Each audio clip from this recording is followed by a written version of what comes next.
Meeting Lady Elton. I received a text message from an old friend one day. She was working at a crystal expo in my area and was reaching out to let me know that she had been watching the woman at the booth across from her, and my name kept popping up in her head. She told me about the aura photography the woman was doing, and that I needed to come and check it out if I could make it down to the convention center. Very intrigued by this news and what could possibly go down at a metaphysical expo, I cleared my schedule for the following day.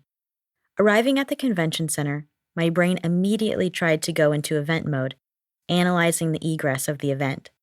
I took a couple of deep breaths and reminded myself that was not why I was there.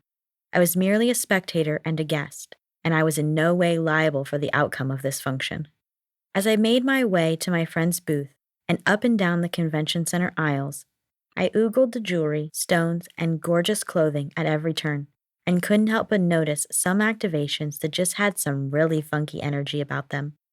I diverted my eyes, sticking with the don't make eye contact method of avoiding getting sucked into unwanted conversation. The entire hall was quite overstimulating, with so many different energies swirling around, but once I turned to the corner at my friend's booth, I saw her, the woman doing the aura photos. She was surrounded by a sea of people, and she radiated through all of them. I could only briefly see her face, as the line of people chatted, excited to see her. I turned my attention to meet my friend, who was momentarily free from customers, but I couldn't help but feel my attention being drawn back to the woman across the aisle.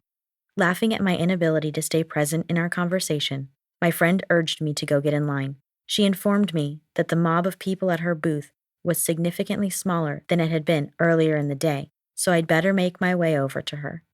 Before she could even finish sending me off, I was already on my way to the aura photography booth. The line moved quickly, and soon it was my turn to have my photo taken. One woman took all of my belongings to the table on the opposite side of the stool, while another woman guided me on where to place my hand. There was a cold metal box to my left, with grooves to place my fingers in. I tucked my palm comfortably into the energy reader sitting beside me, and turned my attention to the camera before me. Less concerned with the chatter around me, I was geeking out at the camera setup in front of me. It looked like an old box camera with a curtain behind it. Pleased with the placement of my hand, the second woman stepped behind the camera and under the curtain. I geeked out so hard inside. What a stunning contraption that was. From where I sat, I could see the mirrors inside the box and assumed it was operating similarly to an old Polaroid slide with a single produced photograph. The woman peered out from behind the curtain and informed me it was time.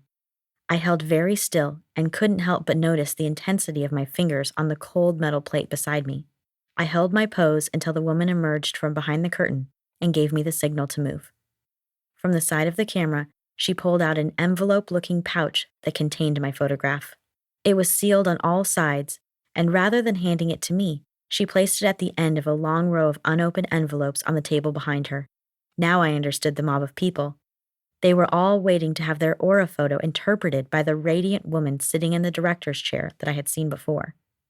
I was ushered into the crowd of people, waiting in line to meet her. Now, having a much better look at her, I watched as she opened photograph after photograph, casually interpreting the colors and patterns she noticed in people's auras.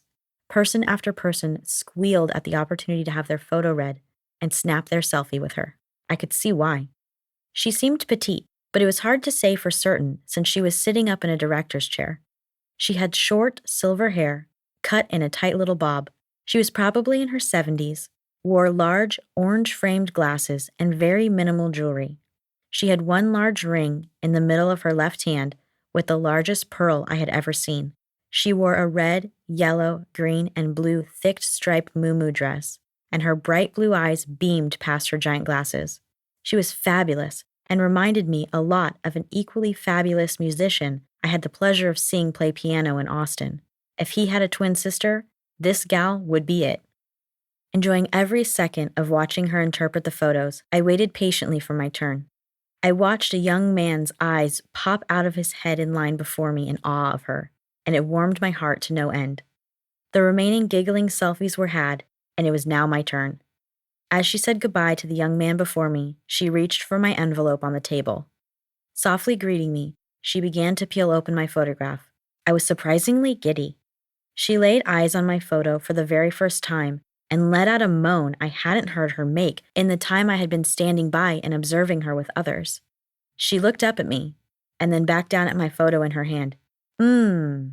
She exclaimed as she looked up at me again. She shook her attention back down to my photo and then spoke. "We'll get back to that in a minute," she said as she turned the photo around to show me.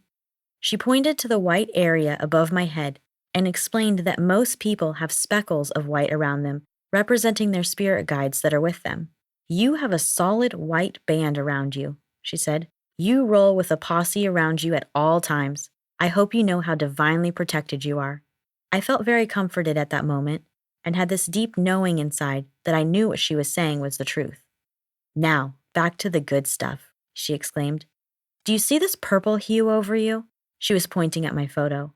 As I nodded, she looked me dead in the eye and the entire convention center fell silent. "You are a visionary," she explained.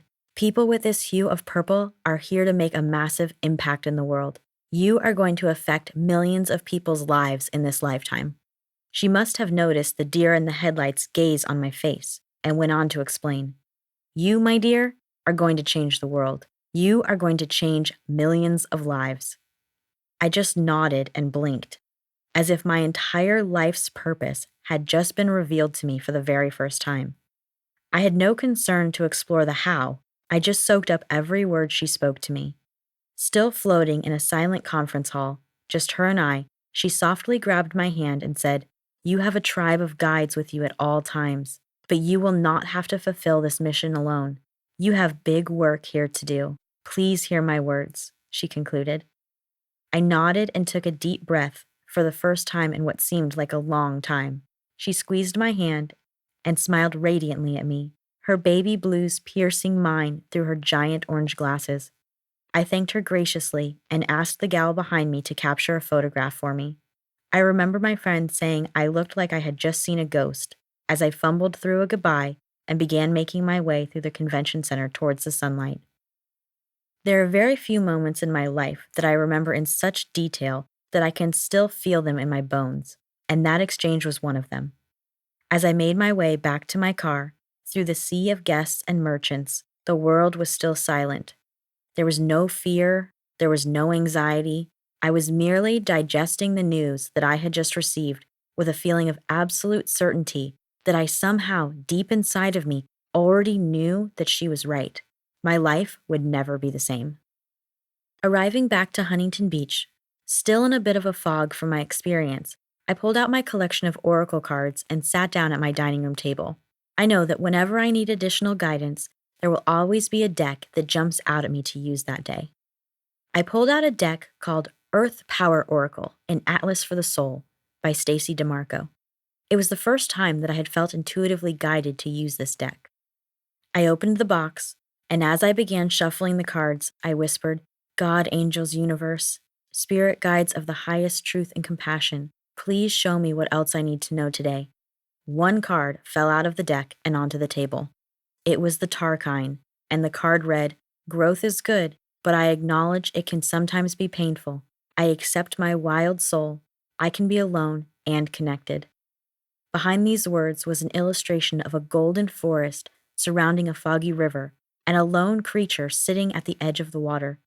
The animal looked like a combination of a small bear and a kangaroo. I did not recognize it any more specifically. Still carrying a similar sense of calm as I had felt having my aura photo interpreted, I opened the Oracle guidebook to read more about this card. The write-up explained the key energies of the card were growth, wilderness, secrets, and isolation. There were GPS coordinates to a location in Tasmania, Australia. The primary elements at play were earth and water.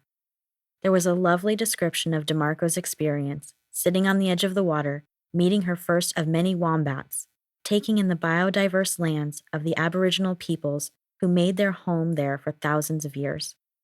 The section was concluded with, "When you visit, guidelines and suggestions," that made it so very clear the decision was already made that I was going. I pulled out my laptop, entered the noted GPS coordinates, and began to explore the deep history of the Tarkine. Within an hour, I had found a guide I trusted and was coordinating travel plans to Australia. Without question, I booked a flight to Melbourne, a swanky hotel on the river to explore the city for a few days, a puddle jumper to Tasmania, and a 6-night backpacking excursion through the Tarkine rainforest. I had no idea what I was getting myself into, but I was getting myself into it.